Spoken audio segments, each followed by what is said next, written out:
here in Geneva. We offer master programs in the area of human rights. I myself run with a colleague a master program on transitional justice, human rights, and the rule of law. I see also some of my students here, a former student of mine, Amre Shahanan from Syria, is also the mastermind, a little bit of brought us together in a way. So very warm thank you also from our side that you were behind this and pushing us to do this. So yeah, we do master programs here, so education, but we also do research. And more importantly, we provide platforms for dialogue. We open the doors of the Villa Monnier, where you currently are, and where the seat of the Geneva Academy is, for discussions around human rights. We open the doors also for those whose voices are often not so heard, in particular victims and survivors. And you are here also on historic grounds. I mean, this very room belonged to the family Monnier, a Geneva family. And in this room you had discussions around the first Geneva Convention in 1863 for the wounded in armed conflict. This room or this building also served as the headquarters of the International Committee on the Red Cross during the Second World War. This very room is dedicated to Antonio Cassese. Some of you might know Antonio Cassese. He was a judge at the International Criminal Tribunal for the former Yugoslavia. He was also a human rights person, a person who fought for victims and who fought for justice. And I think it's in this room, it's great to have discussions like this as we have here today. And personally, I'm very happy to have this discussion because also there are a lot of friends sitting here on the panel, personal friends. But I also feel that we individually have a moral responsibility to make victims' voices heard, to talk, to reveal the truth, to assist in revealing the truth, and not have victims forgotten. I see so many contexts and conflicts where victims' voices are forgotten, and we have to fight that these voices are not moving into oblivion, as Hannah Arendt quotes. I also think we have a political responsibility to have victims, survivors, civil society participating in political discussions around accountability and justice. And these are political discussions, and often these voices are not heard. And we have a responsibility to bring these voices to the floor. I think that's what we will do here tonight. And with this, again, a very, very warm welcome. And I let Habib also introduce the panelists. So have a good evening. Thank you. Good evening, everyone. Thank you very much, Thomas, for welcoming us in this historic and beautiful venue.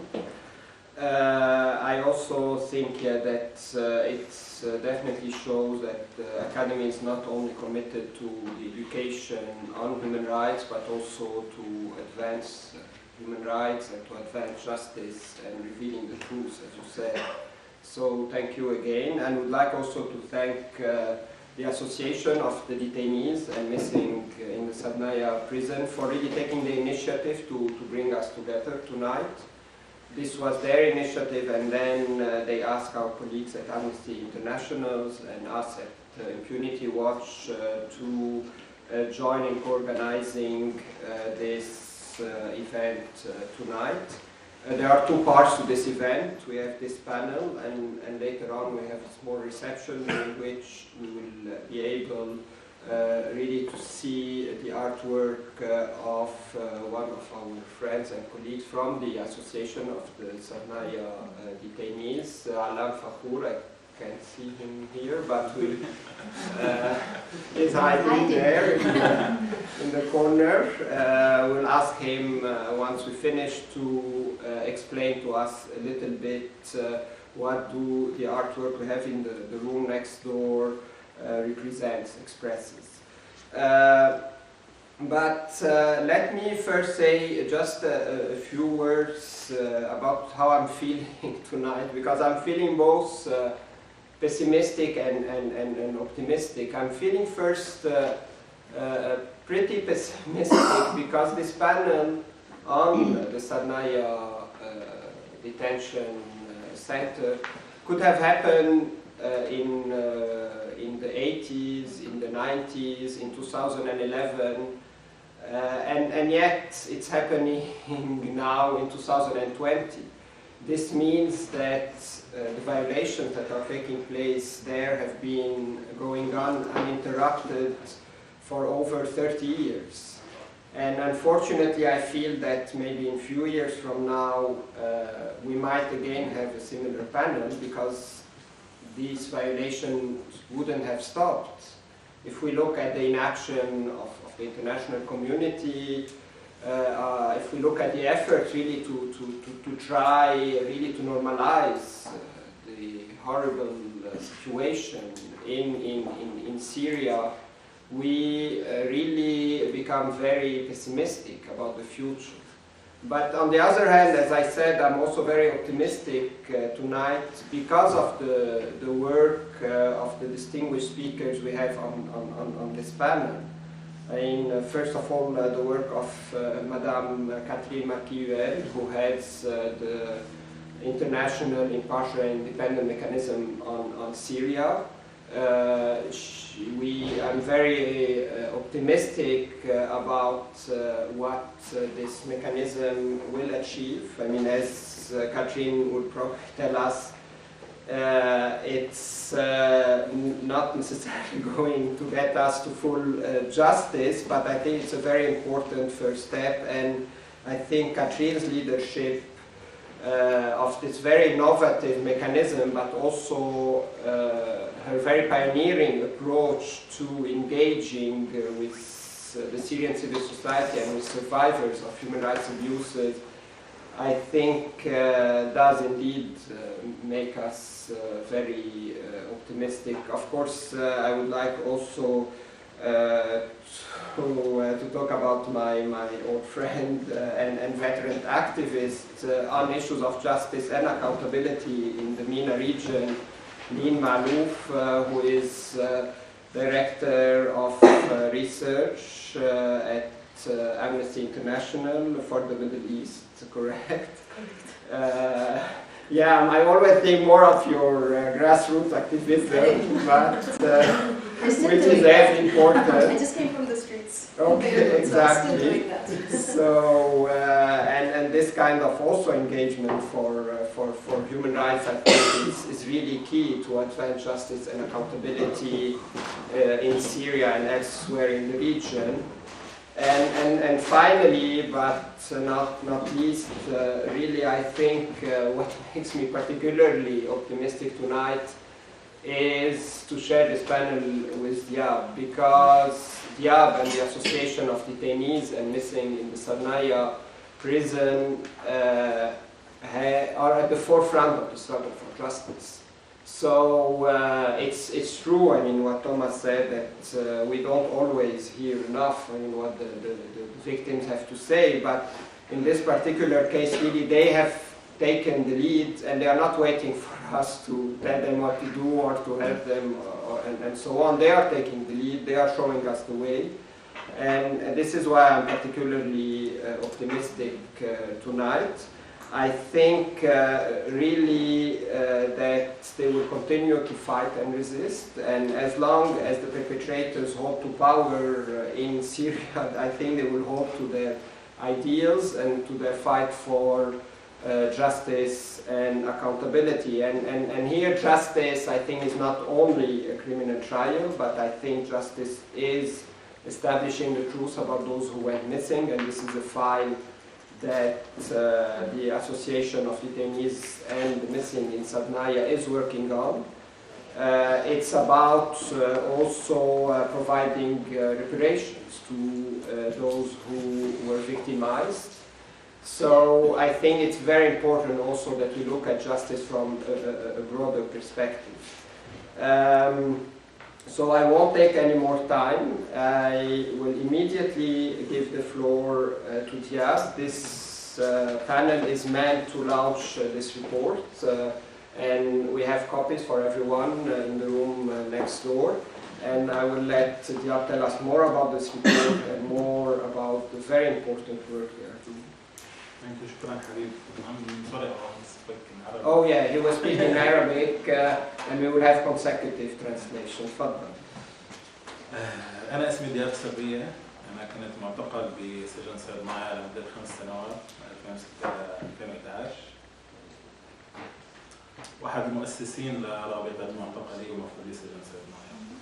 So my name is Syria. I was also a detainee in the Sednaya Prison from 2006 to 2011, and I am one of the founders of the Association of Detainees and the Missing in Sednaya Prison.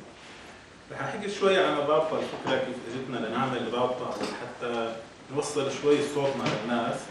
الفكرة اجتنا بعد ما نحن كنا مجموعة من الشهود او من الاشخاص اللي قدموا شهادات لتقرير اللي طالعته Amnesty International في 2017. So I will tell you a little bit about the idea, how the idea came to be about creating this association. So we were a group of witnesses who had testified for the report issued by Amnesty International in 2017.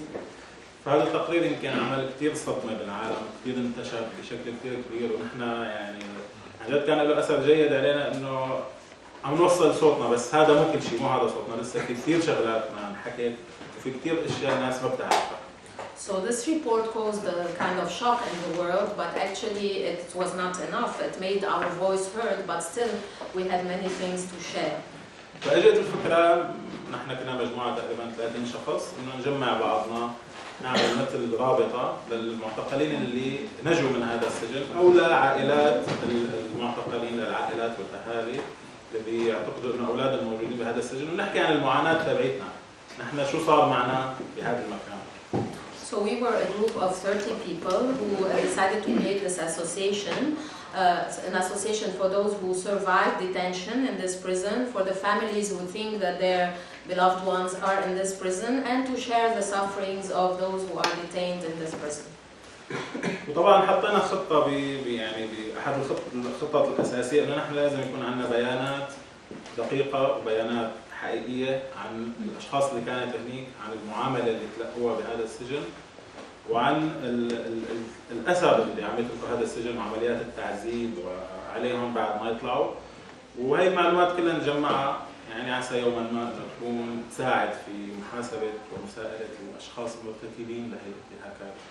So we established a plan, and our purpose was to collect accurate data about the people in the prison, how they were treated, and the impact the torture they suffered in this prison had on them after they left it, in order hopefully in the future to use these data for accountability.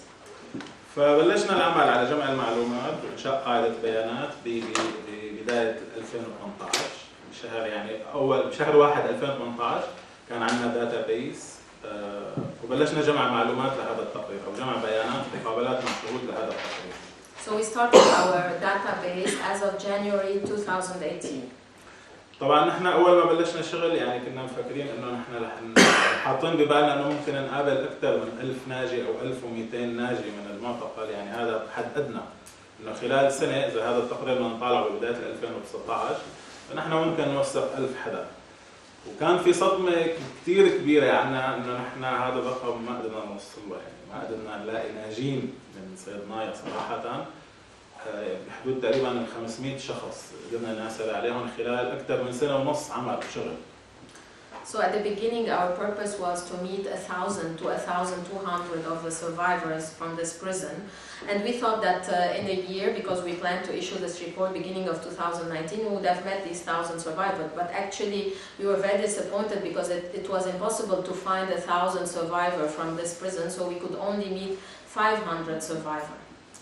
وطبعا لما صرنا نسمع الشهادات، لما نسجل الشهادات ونسمعها ونسمع المعاناة، كل حدا عم يحكي شو اللي شافه، فصارت توضح الصورة عنه وصارت تكمل، يعني مثل هي لوحة أو فينا نسميها مثل بازل، كل حدا عم يجي عم يحكي، عم يحط قطعة بهي اللوحة، فكملت تقريبا صار عندنا صورة كثير كبيرة عن اللي صار جوا، يعني قسم من هي الصورة انتقل بهذا التقرير إذا فيني أقول. So we recorded these testimonies, and at the end it was like a puzzle. Each piece came to fill in a gap, and then it gave us a complete picture, and we tried to convey it in this report about how it was to be in this prison. بصراحة يعني ماني عارفان إنه من وين بدي بلش بهذا التقرير أو وين بدي أخلص أو شو بدي يعني لحاول قدر الإمكان يعني ما أنقل لكم حجم الألم وحجم الفضاعات اللي عم تصير، يعني مشان إنه تروحوا تكملوا الليل تناموا مرتاحين يعني، بس رح أحكي قدر الإمكان عن أبرز النقاط اللي فيه. So honestly, I do not know where to start to tell you about all these issues in the report, but I will try to spare you the huge sufferings so that you can sleep tonight, but I will try to give you an idea about what's in this report. نحن بلشنا توثيق حالات اعتقال من أول يوم انفتح في هذا السجن بالعام 1987 لغاية اللحظة. لحد هلا نحن عم نوثق حالات الاعتقال بسجن سيدنايا وعم نجمع معلومات عنه. المعلومات اللي عم نجمعها يعني بدنا نحاول نوصل صوت واحد أو صورة واحدة أو رسالة واحدة إنه هذا ما سجن عادي فيه حقوق وفي واجبات أو في قانون، لا هذا معسكر موت وبس معسكر موت. الشخص اللي عم يروح لهنيك عم يروح بس مشان يموت مو مشان أي شيء ثاني. So we try to document the situation, the cases of detention since the establishment of this prison. But actually it's not a normal place or a normal prison where you have rights and duties and where there are laws, but it's actually a death camp. If you go there, you go to die and not to leave this prison afterwards. طبعا هذا الشيء يعني كان في مقولة شهيرة عند السجانين بصيدنايا بعد 2011. في مقولة شهيرة إنه أنت هون بهذا المكان ما في الله، ما في رب، ما في أي شيء ثاني، ما في أي أمل، ما في أي دعاء، ما في أي حق لك، فعندك حق واحد بس إنه تموت وتموت بهدوء بدون ما تزعجنا. So we used to say it was famous to say about this prison that in this prison there's no God, there's no hope, there are no rights. You only have the right to die quietly in this prison. ويعني طبعا الشهادات اللي توثقت يعني إذا بدي أحكي عن موضوع التعذيب وموضوع الاعتقال وموضوع كيف استخدام هذا السجن من قبل النظام الحاكم بسوريا أو من قبل الحكومة السورية، يعني هذا السجن هو وسيلة، كان قبل الثورة هو وسيلة لتثبيت حكم هي الحكومة أو للسيطرة على المجتمع. وهذا الشيء يمكن الأرقام بتعكسه، في عندنا جدول أرقام يعني بتعكسه هون بالصفحة هلا طالعه. كان وسيلة أحد وسائل تثبيت حكم هذه السلطة، بس بعد 2011 هذا صار السجن هو وسيلة من وسائل الحرب اللي عم تشيلنا السلطة على الدولة، على المجتمع عفوا. So from the testimonies we try to depict the torture, the detention, and how this prison was used by the regime in place as a means to strengthen its power and its grip on society. And after 2011 it actually became a means within the war launched by the regime on the society. يعني هذا السجن هو إذا فيني أقول مثل ما النظام استخدم براميل متفجرة، مثل ما استخدم غاز كيماوي، مثل ما استخدم أي سلاح بيمتلكه، كمان استخدم سلاح الإخفاء القسري والتعذيب بالسجون لأحد وسائل الحرب على المجتمع السوري. والأرقام اللي جمعناها من 400 شخص ناجي من هذا السجن من قبل الثورة وبعد الثورة يعني بتدعم نظريتنا أو بتدعم الكلام اللي احنا عم نحكيه. So it was a tool for the regime, the same as this regime used explosive barrels, as they used chemical weapons. They used also enforced disappearances and torture, and this is what we could get to know from the testimonies of the 400 survivors we met. طبعا هون بالصفحة 23 آسف يعني إذا مبينة أو لا، بالصفحة 23 بالريبورت في عندنا مؤشر للاعتقالات أو مؤشر لسنوات الاعتقال اللي قضتها أيامات اعتقلوا الأشخاص اللي كانت بهذا السجن. وبنلاحظ بالمؤشر في عندنا نقاط مرتفعة هون. هاي النقاط اللي هي فترة الثمانينات 1981 ل 83 بعدين 87 ل 89. يمكن اللي بيعرف شوي بتاريخ سوريا هي كانت اسمها أحداث الثمانينات بيقولوا بسوريا. So I will present to you on page 23 of this report. There's what we call the indicator of detention. It's a graph where you can see, for example, the peaks within the years, how detention number cases increased over the years. Like in the 80s, we had from 81 to 83 and 87 to 89. This is what we call in Syria, for example, the 80s events. And then you see there a peak in the number of detainees. طبعا هاي الفترة اللي شهدت اعتقالات بصفوف حركة الإخوان المسلمين الحركة اليسارية أو الرابطة العملية الشيوعية. طبعا بعد بال2000 نلاحظ وصول بشار الأسد بال2000 ترافق بقى مؤشر الاعتقال بلش يرتفع. هذا المؤشر بلش يرتفع، فوصول بشار الأسد للحكم ترافق مع موجة اعتقالات جديدة، اعتقالات كبيرة للناس اللي رفضت تصيبه او اللي عبرت عن اي راي انه هي ضد التوريث. So in the 80s it was the arrest of Muslim Brothers, of the communists, and then in 2000 we see again a new peak with the arrival of Bashar al-Assad to power, because upon his arrival there was an increase, a new wave of arrest and detention of all his opponents and those who opposed his arrival to power. طبعا هون هذا المؤشر بقى نلاحظ بعد 2011 كيف ارتفع المؤشر ل يعني حد كثير عالي ويعادل كل السنوات السابقة بعد 2011 بعد ما بلشت يعني الحراك الشعبي أو الانتفاضة بسوريا. فهذا المؤشر ارتفع بشكل كثير رهيب للأشخاص اللي اعتقلوا. And suddenly in 2011 also there was a major peak. It was equal to the number of detention over all the previous years, and it was when the current Syrian intifada broke up. طبعا نحن يعني من خلال هي التوثيقات او من خلال هذا الجدول انا ليش عرضته لحتى اقول انه قدرنا نبني تقديرات للاشخاص اللي فاتوا على هذا المكان من عام 1987 لحد الان. اللي لقيناه بهي التقديرات انه الاشخاص اللي دخلوا على صيدنايا من 1987 ل 2011 تقريبا يعني الاشخاص اللي فاتوا بعد 2011 ضعف او اكثر من ضعف الاشخاص اللي فاتوا من اول ما فتحوا ل 2011.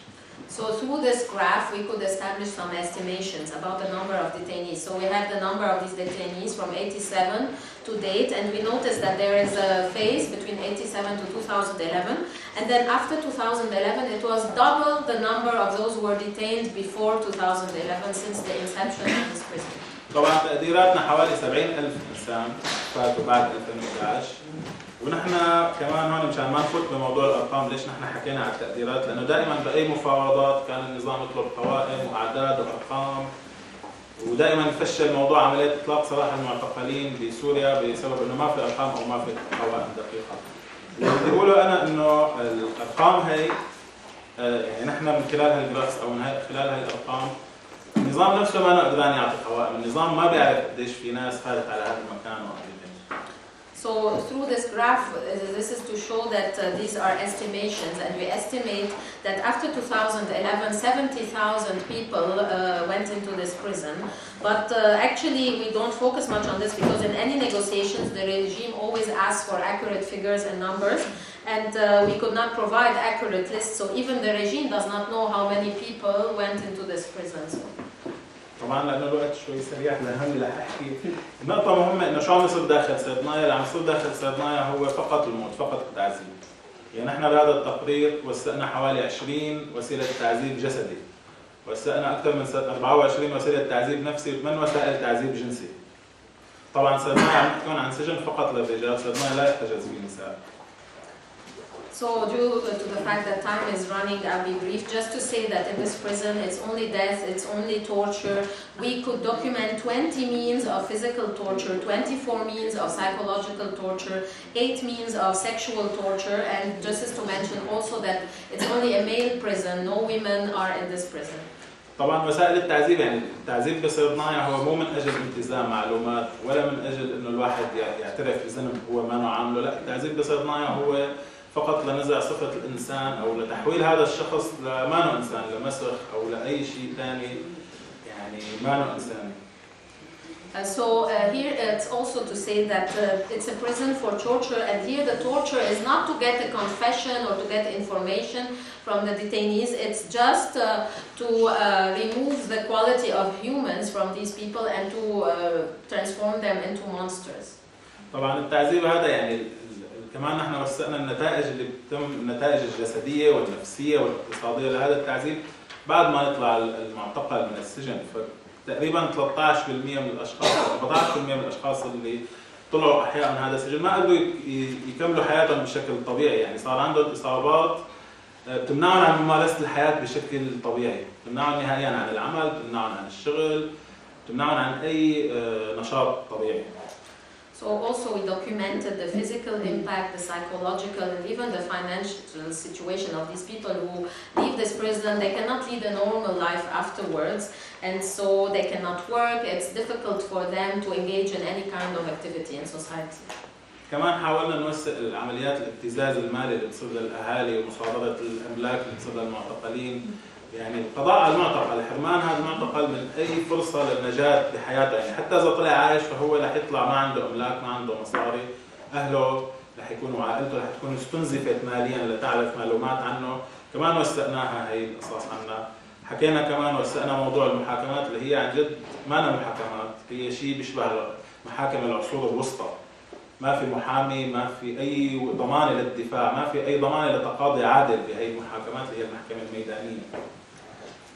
We also mentioned the extortion of families of these people in this prison, the confiscation of property. So when the person leaves the prison, they have nothing left. They have no property. They have no money left because their families had to pay a lot of money to try to get information about them.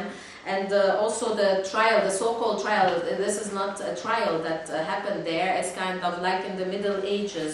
So there was no lawyer, no possibility to have a normal trial. طبعا هي وثقنا انه يعني لجوء النظام لهي المحاكمات ارتفع بعد 2011 بشكل كثير كبير. قبل 2011 كان حوالي 24% من المعتقلين بسيدنايا يتحاكموا امام محكمه الميدان العسكريه. بعد 2011 87.6% من الناس اللي فاتوا على هذا المكان راحوا على محكمه الميدان العسكريه. So also after 2011 the number of this kind of trials increased, and 24% before 2011 used to go to the military field court, but after 2011 the number increased a lot. يعني رح احاول انهي يعني شوي صعب اني اختصر كل هالكلام بهالفتره القصيره. بتمنى تقروا التقرير. بتمنى انه في يعني نحن ليش عم نشتغل او نحن كضحايا شو بدنا. صراحه في احد المقابلات لاحد الاشخاص قال لي انه نحن وصلنا للموت. نحن شفنا الموت، عشنا مع الموت، واحيانا كنا نتمنى الموت. هذا الشيء كثير خطير، وهذا الشيء لازم ما يصير مع غيرنا. لازم نحكي للعالم شو صار معنا. وهذا الشيء ما لازم باقي افراد المجتمع او الناس العاديه اولادنا يوصلوا لهالمرحله، انه هو يعيش مع الموت لايام وسنوات ويتمنى الموت، يتمنى انه هو يموت ليخلص. فنحن صراحه اللي عم نشتغل انه نوصل هي الصوره ونحكي وجعنا، وبدنا نحاول ما تتكرر هي القصص مع اولادنا. ما يجي انا ابني يروح على بسوريا يختفى ما عاد اعرف عنه، يروح على هذا المكان. فيعني هي الهدف الاساسي، انه نوصل صوتنا، نوصل هي المعاناه. I will conclude now. It is very difficult to summarize. I hope you will all be able to read this report. But if you ask what do we want, someone once said we were living with death in this prison. We saw death with our eyes. We wanted to die. And what we are trying to do is to avoid that this happens to other people, that our kids will go there, or that one day my son in Syria disappears or goes there, or that the people in the future would want to die or would wish to die because of this situation. Thank you very much. Thank you very much, Diab. I wish we had more time to go more into details about what is in the report, but of course you will all have a copy of it and can read it afterwards. Honestly, I don't have words really to describe really these horrific crimes that you have just explained and that is documented in the report. I will turn to my colleague Lynn to tell us whether this is really a unique situation in Syria, or we can talk about the pattern, and what has the international community done to really address this situation. Can you give me just 1 second, because I have my notes here and they disappeared. Oh, if you can't disappear. Okay, no, I have. There we go. Well, thank you for having me here. And I'm very glad to be with my former colleagues and friends and activists. And to be honest, as a half Lebanese, half Syrian, the story of Sednaya and of prisons in Syria is a story that I grew up with. That's been part of our it's been the silent elephant in the room maybe for decades as a result of the complacency and acquiescence of the international community at the time, in the 80s and the 90s, under the presidency of Hafiz al-Assad. It was a time of culture of terror, of fear. I remember in our own home, whenever anyone wanted to mention the name of the Assad family, we'd be whispering. So there was a real culture of terror, and these prisons, be it Sednaya or Tadmor, or any of these prisons that are held by the network of security services in Syria, which is still even more emboldened today, and is still carrying out the same violations today, was terribly effective in the 80s and 90s in creating this culture of terror within the societies that it affected. As a Lebanese, the only information we got about what was going on inside of prisons in Syria was when Lebanese people started being released from Syria. Because inside of Syria, we had no information about who was being detained apart from the very high-profile cases like Riyad al-Ghayru. But the real details about what was going on in this network of prisons was only coming through these few cases of Lebanese people being released in the early 2000s. That is also when Amnesty put out its first report in 2001, also on the different methods of torture taking place in these prisons. And yet, there were these testimonies that started coming out. There were reports that were coming out, but there was no mobilization whatsoever by the international community, whatsoever. Even to the point that all of the crimes that the Syrian government at the time was committing inside of Lebanon were going complete sous silence and silently by the international community, which still had its diplomatic presence and all of its all of their embassies based in Damascus, instead of in Beirut to handle. A lot of Lebanese people actually disappeared because they had to go and present visas to leave the country. They had to go to Damascus, and on their way they would get arrested and could get disappeared. So this is definitely a pattern and a situation that went unaddressed in the 80s and the 90s, in the decades of the 2000s. It was different in substance, maybe, in terms of the profiles of people that were targeted. And definitely after 2011, the scale went up, as the report shows. It's incredible, Jab, to see this report come out. It's really incredible because it's not a report by Amnesty International or by any other human rights organization. It is a report by the survivors of Sednaya, which is incredible. You're saying you were expecting to be able to interview 1,000 people. We spent a year and a half, we were able to interview 80 persons. And that to us was, I mean, we felt only comfortable coming out with the findings that we had with this number of interviewees. So Jab, I don't know what to say. I'm completely in awe of the work that you've been doing, and I think that exactly as you've been saying, as Habib was saying, the fact that victims, they have to continue being, survivors have to continue being empowered in a sustainable and long-term way to be able to continue raising their voice, because the international community will not follow through. They have to be forced to react. But when it's not the right situation, and today, unfortunately, I do share Habib's pessimism to a certain degree with what he was saying, is that it does seem, anyway, from our day-to-day work on documenting what's going on inside of Syria, we are back to that culture of fear, and maybe even stronger than pre-2011.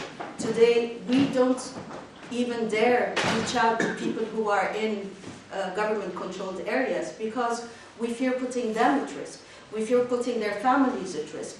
We are afraid that if they speak to us, there can be raids to their homes, their laptops, phones can be taken, and they can be disappeared, detained, just because they've been in contact with human rights organizations. So today that culture of fear is back. But to go back to the more positive side, the work that Diab is doing, the work that the IIIM is doing, these are also different pieces of puzzle that can come together and coalesce. I'm just going to go back to where I was supposed to be in the beginning. You have 3 minutes. No, sérieux? I'm already cutting. Well, okay. Well, so I'm just going to go very quickly to the report that we put out in 2017. It was a report focused on Sednaya, the same prison, and we called it the human slaughterhouse. Our findings at the time, based on these 80 testimonies with survivors, but also with defectors, with judges who were part of the military court that Diab just mentioned, led us to come with conclusions of what was going on inside what is also known among Syrians as the black hole. When someone is taken to Adra prison, for instance, they still know that they can reach their families. When a woman, she was saying it in front of me, her husband had been from one detention center, because that is also a tactic of moving political prisoners from one prison to another, in a process of dehumanizing the person, in a process of having that person vanish into thin air. She said that the day that she was told that he was transferred to Sednaya, she said, I lost hope of seeing him again. He was taken to a black box. Now what we found, I'm not going to go over, we have findings that are similar, except that we focused on the 2011 period moving forward. But what we found is that there was a calculated campaign of mass hangings of people. Sednaya, after 2011, was mainly holding, detaining civilian people. So journalists, demonstrators, activists, humanitarian workers, aid workers, medical workers, anyone who was suspected to be working against the government of Syria can be taken away and taken to this prison. And yes, what Diab was saying, these 2 or 3 minute trials were nothing to be called. I mean, it's not a trial, but people, men, were called by groups of 50 in the middle of the night, once or twice a week, taken out of the cell, taken to 2 or 3 judges in front of them, made to sign a paper, and taken right away to be hanged. They didn't even know that they were signing the paper to be hanged right away. So this is the reality.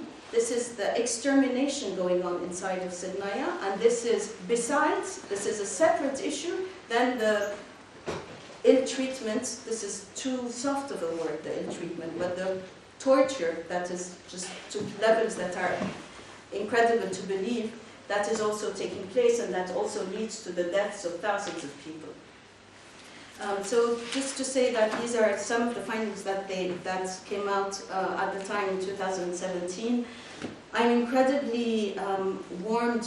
I feel warmed to feel, Diab, that as a result of this report, our objective with the report was to shed light on what was going on inside of the prisons, and put it to the international community in the hope that it would give some momentum for justice on this issue.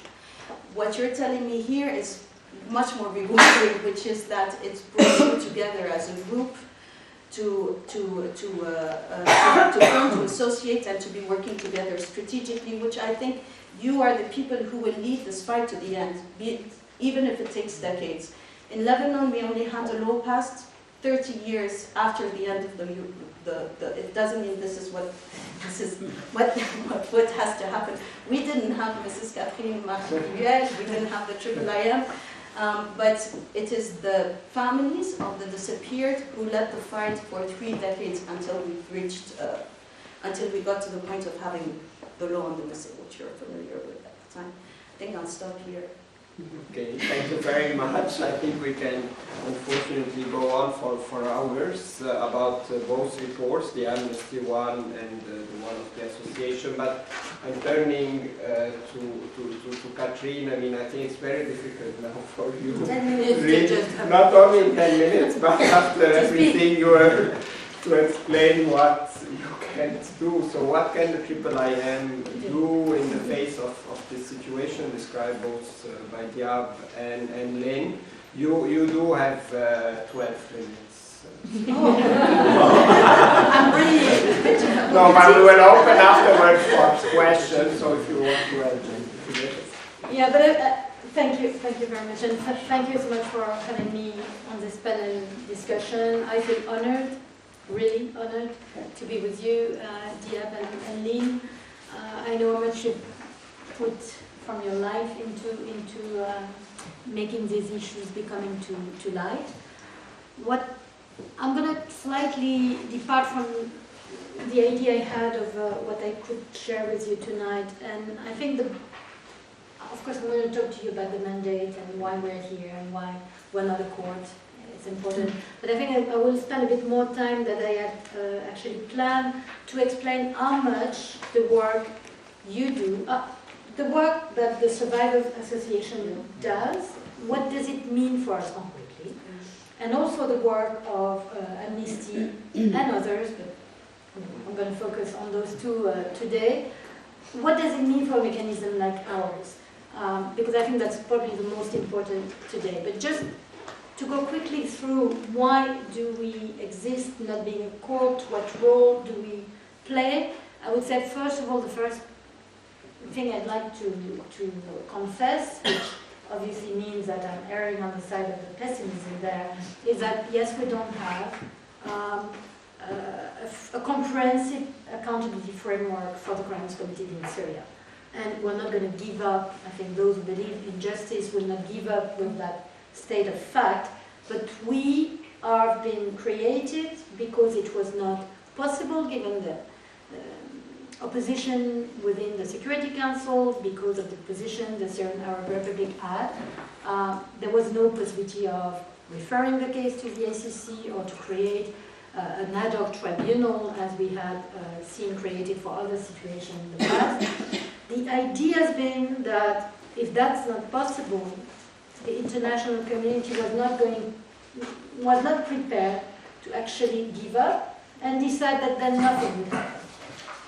And it's not fair to say nothing happened, because as we can see, many things happen. But pushing forward on the way of accountability, things could happen. That's why we've been conceived as a service to access justice for the victims, a service to those who have within their jurisdiction the capacity to currently take on cases, investigation and prosecution and health trials, and the service of those who in the future, we hope, will be able at the regional level, at the international level, take on and carry on.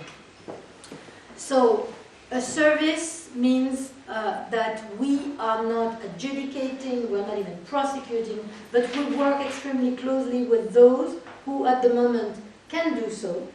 And we're not the only body that does that, let's be frank. There are a number of associations from the civil society that actually have direct links with some jurisdiction at the moment. We work at the moment with the War Crimes Unit and other prosecution institutions from 10 countries. So a number of NGOs have direct access to some of them. What we do, which is different, is that we centralize a lot of the information that is available, that has been gathered by a number of entities, including civil society actors, but many others as well, within the UN, states, etc. And we have this mandate to actually not just accumulate and store or even preserve, but make this material, how can I put it, not only available, but also make it analyzed in a way that I'm going to describe, focusing today on the issue of detention, for this material to be understandable, usable, and in a way, if I want to put it simply, make the actual work, analytical work that is necessary to support investigation of core crimes easier. So speed up the process when those opportunities of justice arise. So what is our way of doing that, apart from access and having legal frameworks to cooperate with the various bodies that interact. Our methodology is in fact to organize the material we collect in a way that is most useful in our view to support accountability. So I'm going to give you some examples that directly arise from the issue of detention-related crimes. Second, I'm skipping. Yeah. So just to remind you, we have a mandate requiring impartiality, which means that we are not focusing exclusively on crimes that could be attributed to perpetrators affiliated with the regime of Syria. We're also looking at a broad spectrum of crimes, but here we're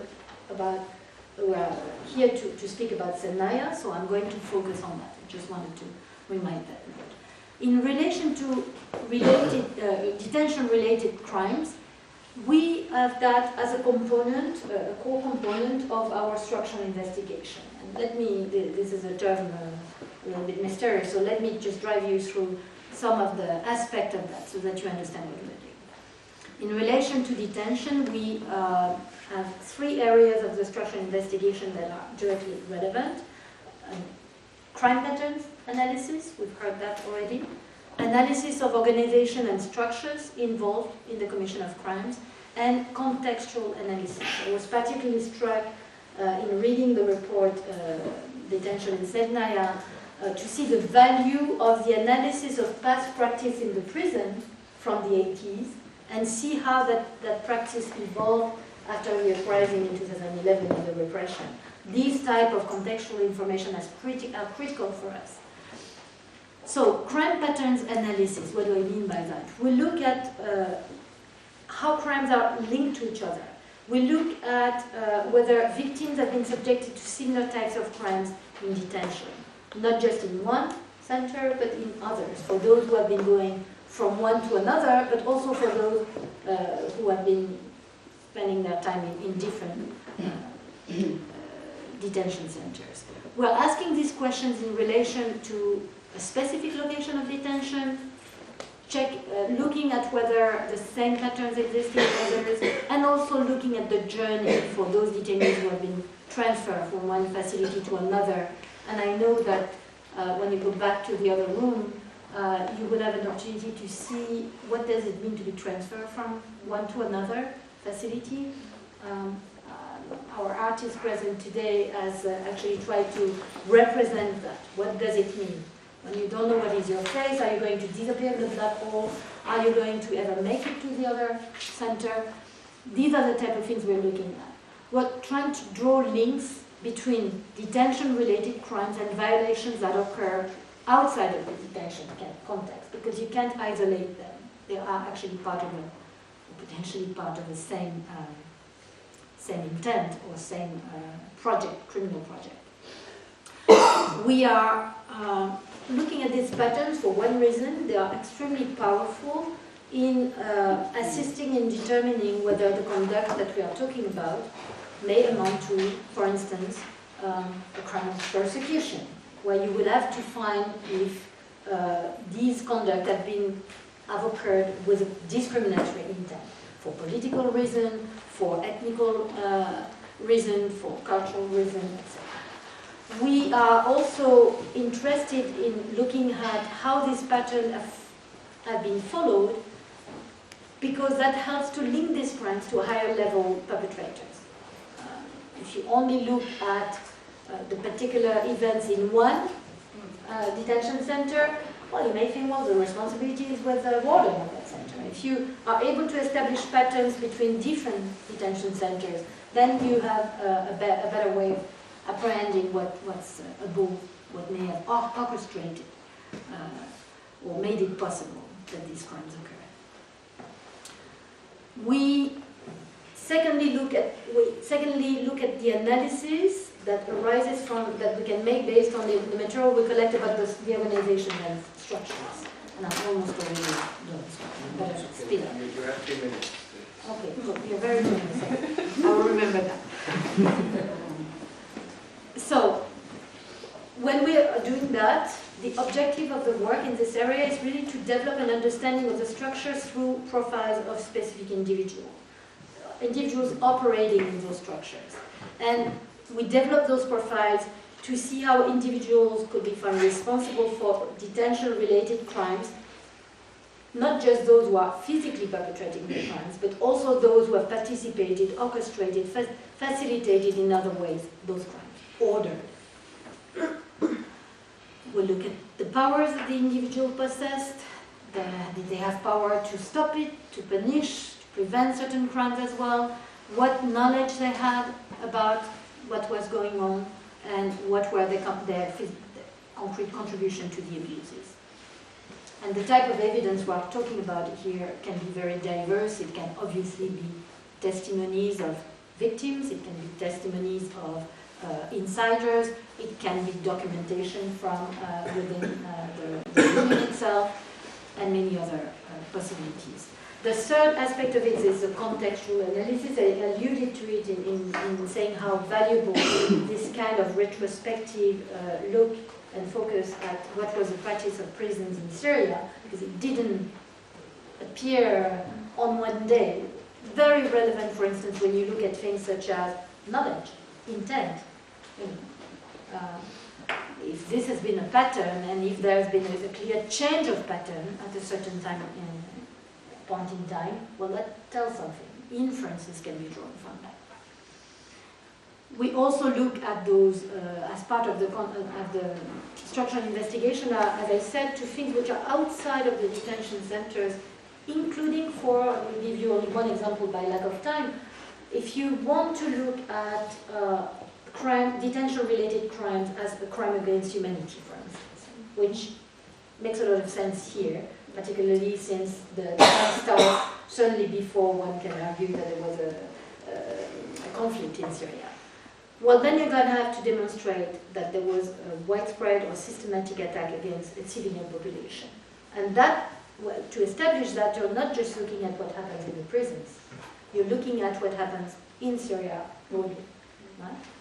Now, I promised I would say why this material is available. I think as part of what I indicated earlier, you will have understood, having those contextual elements, having this understanding of past practice, having a description already analyzed by the work that you and Amnesty and others, I'm thinking Commission of Inquiry as well, have done on the practice in Sednaya and other places.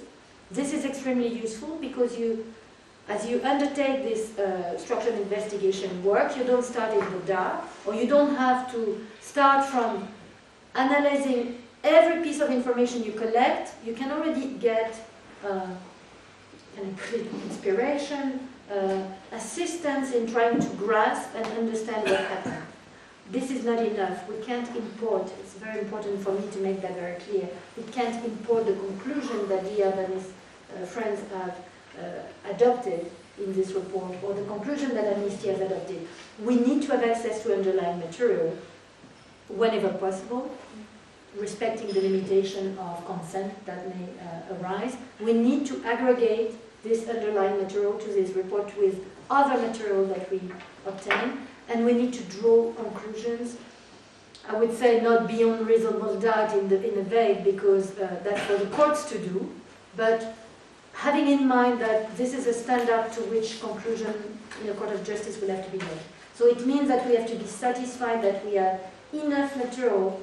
If we're telling a prosecutor, listen, we've made a case on this particular crime-related crime, we are satisfied ourselves that we have enough there, and we are sharing with you not just the raw material, but also the analysis to help you open a case of that kind.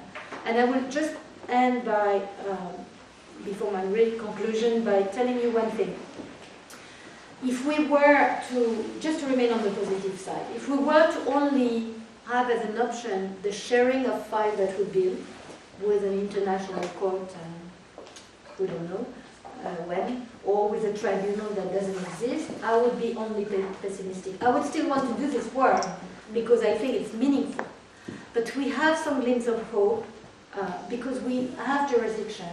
And you know that on detention, this is one of the focus that some jurisdiction in Europe particularly have been taking. we know that work is ongoing. So we know that we don't even have to wait until a case is fully fledged to share the work that some of you are doing and that others are doing and that we are doing. We can support ongoing investigation as we go. Just to give you an example, I think we've reached now 45 requests for assistance coming from these 10, I wouldn't say jurisdiction because it's more than one jurisdiction in one state, but jurisdiction from 10 different states. Which means that when we provide them with material from the collection, with analytical work, we are actually already able to support ongoing investigation. And that capacity will only grow as the collection itself grows and as our analytical work proceeds. So, yes, I would like to end on just one thing. I cannot promise you that we will, get the Security Council suddenly open its eyes, and those who want to protect friendly states realizing that there can be no peace in Syria without justice. The international community, at least a large majority of it, is fully convinced of that. But I cannot promise you that those obstacles we faced that prevented the creation of a tribunal or the referral will be lifted anytime soon. What I can tell you is that we are doing this work with a lot of faith, with a lot of energy, and we're not going to give up until they close our shop, which I think will be difficult. We're not going to give up, and we'll do everything we can, dear, to assist people like you that had the courage of getting out, managed to get out of this, comment on dit en enfer en anglais? Help, and managed to actually not just cry about what happened, which would be the only sensible thing to do, but also to serve justice by doing the work that you do. So we are not going to give up. We know that we cannot have, we cannot promise to look at every single crime committed in Syria. That would be insane and impossible. But I mean, Sednaya and a number of other prisons are emblematic of what happened in Syria. They are telling the story of what a number of victims of other crimes want to see going its way into justice. So we'll support that. Thank you. And I've really been exceeding the generous time. It's okay. Yeah, you understand. The topic it's is fine. I think the work is so important that we really need to give the three of you. I gave extra time. And I think, yes, as I told you, I mean, we will end this session with some notes of hope. I mean, giving very important work the three speakers are doing. The complementarity between the three, I think, is very important. But also the faith and energy and commitment, as Catherine, you mentioned in conclusion of your presentation, of the three of you, I think is key to make this successful. I will immediately open the floor for questions. I will just ask you if you really can keep your interventions to maximum 2 minutes. I have the gentleman in the front, and if you could introduce yourself, the gentleman here in the back. Okay, the lady here. So I have already 3 on my list. I will take 2 rounds and go ahead. شكرا جزيلا. أنا محامي ياسر الفرحان من لجنة المعتقلين. Thank you very much. I am the lawyer Yasser Al-Farhan from the Committee of Detainees. وعلق على رقم 87% حكى عنه دياب وحيله لمحكمة الميدان من معتقلين سيدنايا. I would like to comment on the issue of the 87% of detainees who were referred to the military field court from the prison of Sednaya. وحسب ما لاحظت في التقرير قرابة 400 الذين وثقت شهاداتهم جميعهم أحيلوا للمحاكمات. And from what I noticed in the report, so 400 of the witnesses heard from this prison of Sednaya, all of them were referred to trial. أكثر من هذا العدد بكثير ليس لهم شهادات لأنهم ماتوا. much more than these people couldn't testify because they died. عندهم شهادات وفاة. ما في شهادات لهم لأنهم ماتوا قضوا ما في شهادات. مظبوط. ماتوا بأحكام من قضاة هذه المحاكمات. They died because of sentences issued by judges in such trials. محاكمات كما يعلم الجميع هي صورية لا يتوفر فيها أي من شروط المحاكمة العادلة. So as everyone knows, these are not real trials and none of the conditions of a fair trial is met in these trials. مع ذلك النظام ورموزه الفروع الأمنية والجيش ورأس النظام يتستر بهذه الأحكام. In spite of that, the regime, the head of the regime, the security apparatus, all of them hide behind the sentences by these judges and trials. يوما ما حينما سنسأل رؤساء الأجهزة الأمنية لماذا قتل هؤلاء المعتقلون سيقولون بأن القضاء هو من أصدر أحكام بإعدامهم. One day when we will ask the heads of this security people, the security apparatus, what happened to these people and why did they die, they will say, or they will blame the judiciary.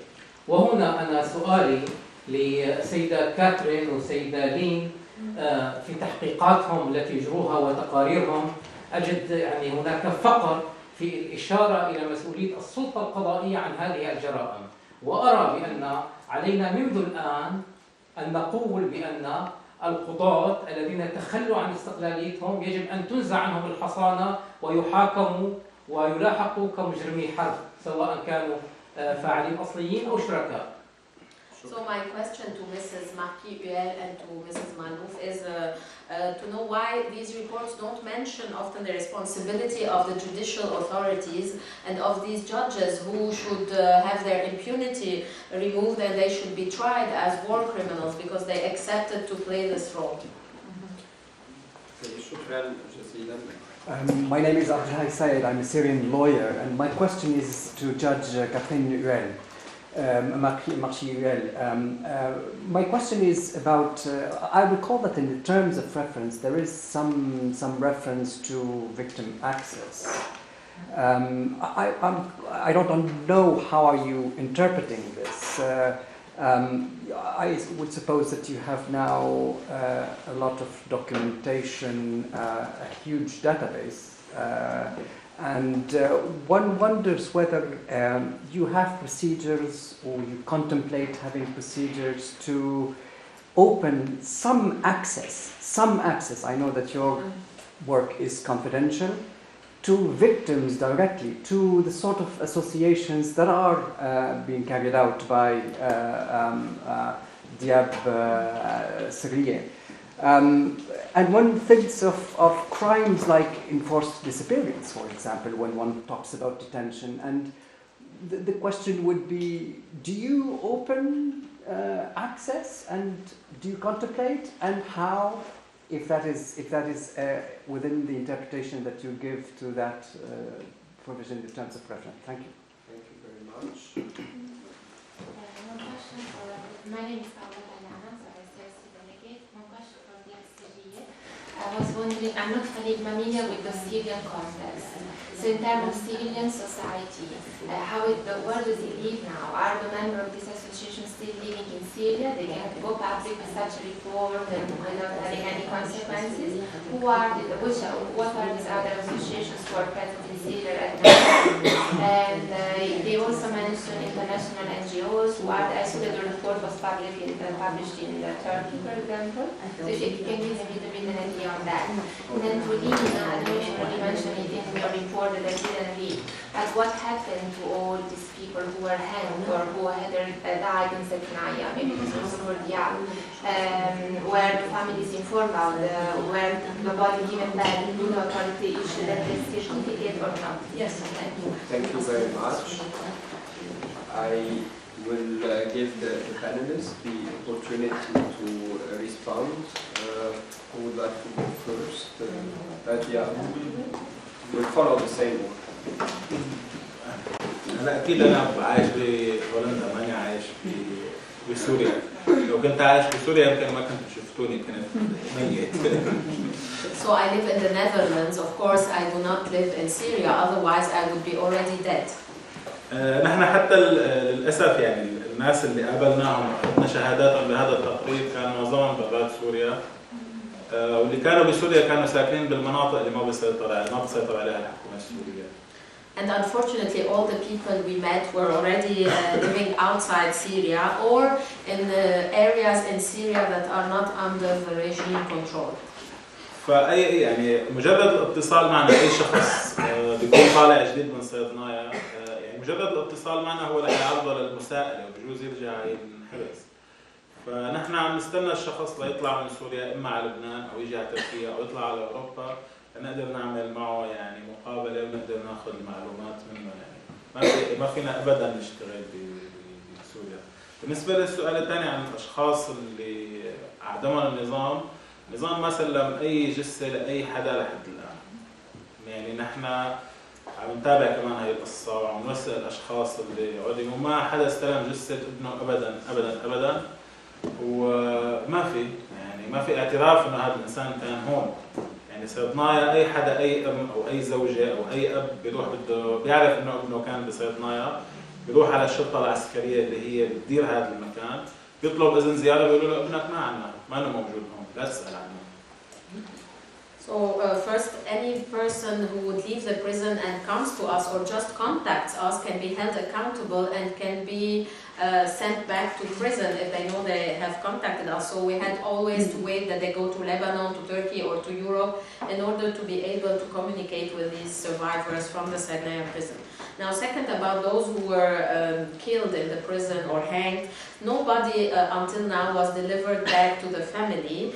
And because there's no recognition that these people were in the prison in the first place, so if a mother, a father of any relative would go to the military police who runs this prison and ask for a visit permit, they would tell them they are not here in this prison. Okay, thank you, Diane. أنا هحكي بالإنجليزي بس لنكسب وقت شوي. Your question about the responsibility of judges, Amnesty, from the types of analysis that Mrs. Kathleen just talked about, Amnesty does more of the patterns analysis.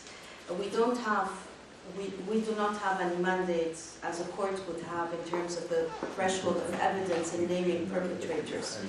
And this report is actually one of the very rare reports, if not, I don't know that we've issued any other reports at Amnesty that didn't even say alleged crimes against humanity or alleged war crimes. We just said crimes against humanity, that this was a widespread and systematic pattern with the knowledge of the highest levels of authority, including the Mufti, who was one of the judges in this military field court.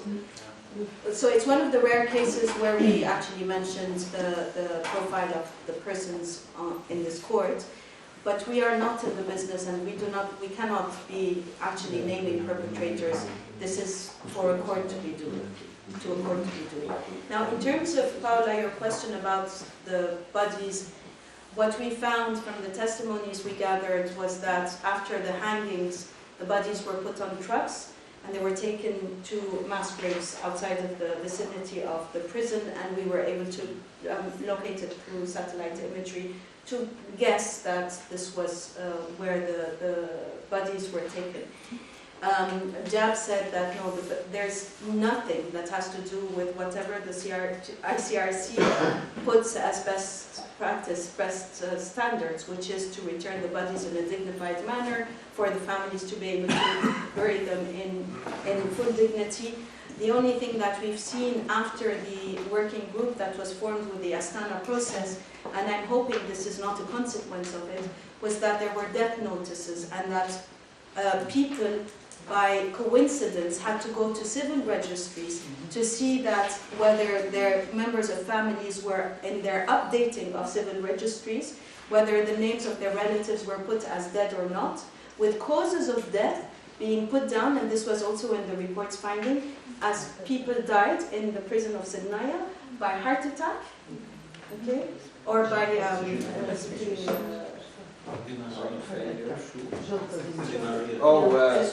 stroke. These were the 2 causes of deaths that are found in the death notices. None of the families have received the bodies. Yes. Shall I go ahead? So, yes, I'm going to answer your first question, making a reference to an historic case. I think that's maybe a way of answering your question.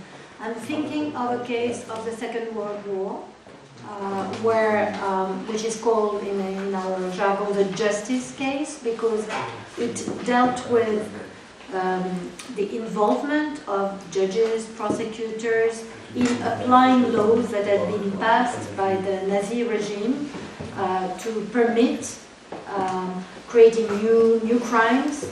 I'll give an example, for instance, for a German citizen to, I'm losing it, whether it was to marry a female Jew, I think that was it, was a crime punished by death, and many other instances. So when the Nuremberg case trials and other trials that form part of the body of law started, there was a case about that, looking at the responsibility of prosecutors and judges who, one could say, they just followed the law was saying that they did it, but some of them were found to have in fact shared the criminal purpose and intent of the top level Nazi in implementing those laws. So I'll give you an example of how in criminal law this kind of, I'm not making any judgments here, for the very reason that Lynn said. I mean, in order to make a judgment of that kind, you need to have studied the entire thing, look at the particular circumstances of each individual. But that's a way of answering your question. There are ways in international criminal law to look at the responsibility possibly and the role that a prosecutor or a judge can play in applying the law.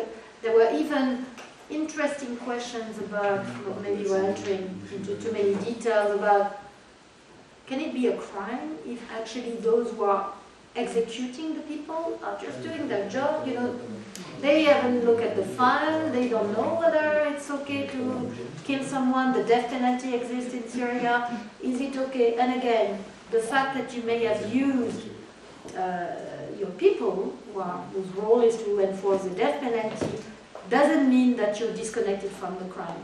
You can still look at the responsibility of those who use the apparatus, if you wish, with a criminal intent. I'm not saying anything else. It's an historic case. I'm now addressing, Ibrahim, your question about... sorry. You see, I tried to capture and I was not doing enough at doing it. Addressing your question about victims' access to the database. Well, you've read the limitation in the mandate, I think, correctly. We are meant to collect this material not to keep it for us, but to share it with court and tribunals. I'm not saying that in the future there may be no possibilities of certain things being done, but I want here to just make sure that I'm not raising any concern. We are very much careful to respect the consent that we get about sharing information given to us. And at the moment when we are receiving material, we look at two forms of authorization from the entities or the individuals who are receiving material from. Can we share with the tribunals as mandated or the prosecutors? And can we share for the purpose of assisting the search for the missing? These are the two questions we are asking. So we may have in the database material which has been given with no restriction. You can do what you want with it. It's rare, but that exists. But if we were to one day be asked to open up the archives, I mean, the answer will have to be made very carefully based on what was the consent we got, you know.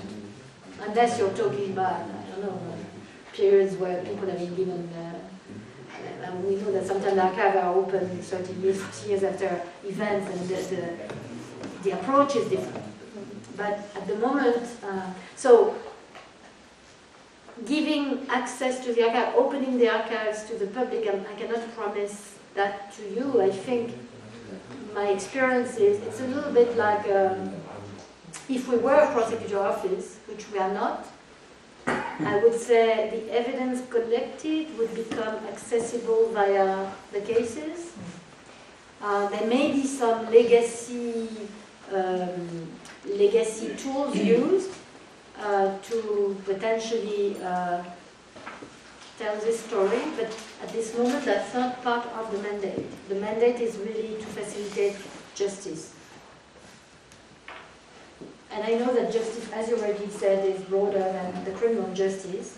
That's why we have this understanding of certain things can fall within the mandate, like the search for the missing. We consider or not, it's part of transitional justice. There may be other aspects of transitional justice, if there is ever transition that takes place where, the mandate could be redefined, but I think we still have to be very respectful of the consent that we got.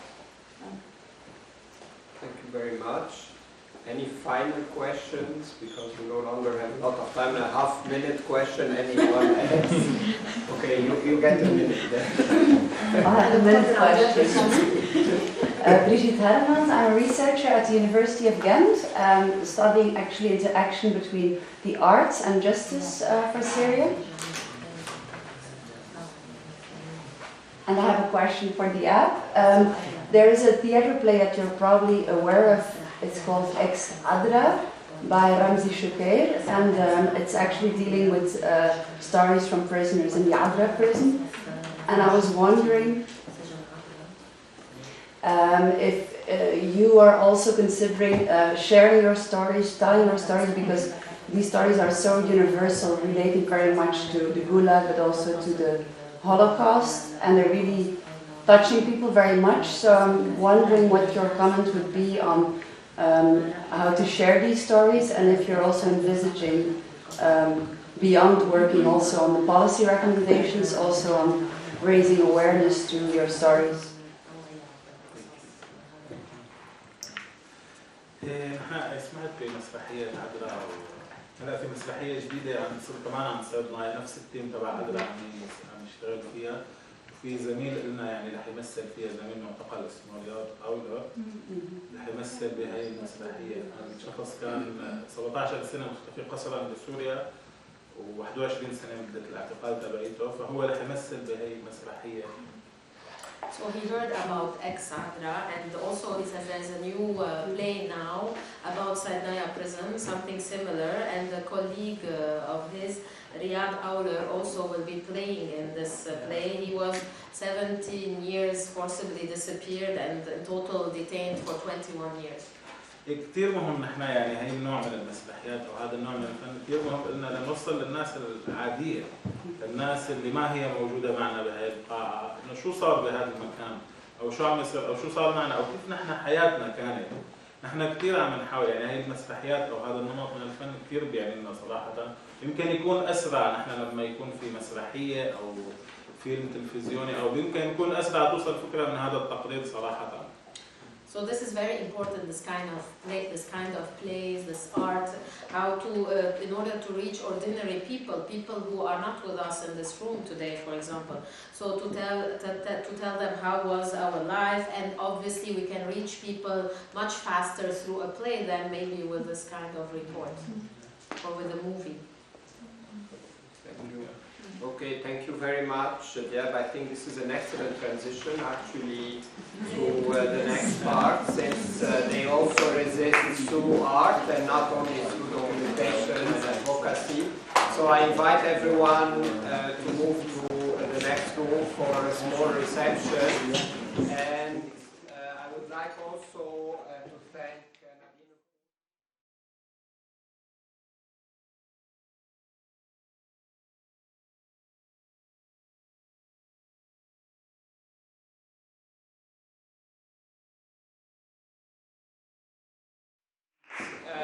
Alam Fahour, who was also detained in the prison of Sednaya, is a member of the association, and the artist exhibiting his art in the next room will explain a little bit what his artwork means and how he got to the point really of painting and making the sculpture in the Syrian direction.